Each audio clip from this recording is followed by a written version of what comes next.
Қайырлы күн, құрметті әріптестер.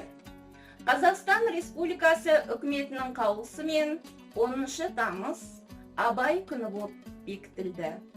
Бүгін мереке, бүгін Абай күні. Құрметті әріптестер, баршаңызды бүгінгі Абай мерекесімен құттықтаймын. Қазақ халқының рухани көсемі Абай атамыз деп айтсақ, артық етпес. Құрметті әріптестер, шәкірттеріңіз Абайдай дана, Абайдай дара болсын. Абай Құнанбаев құлақтан кіріп бойдалар.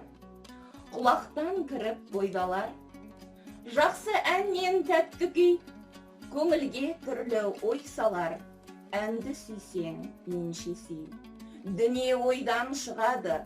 Өзімді өзім ұмытып, көңілім әнді ұғады, жүрегім бойды жылытып.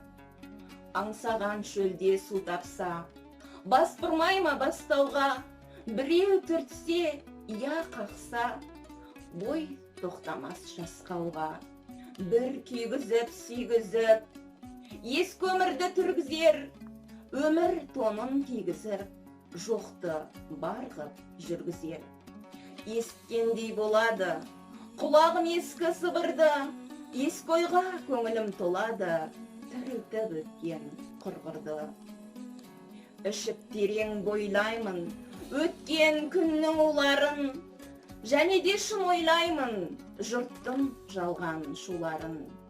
Тағы сене бастаймын, күн далдағыш қуларға, есім шығып қашпаймын, мен ішпеген у бар ма?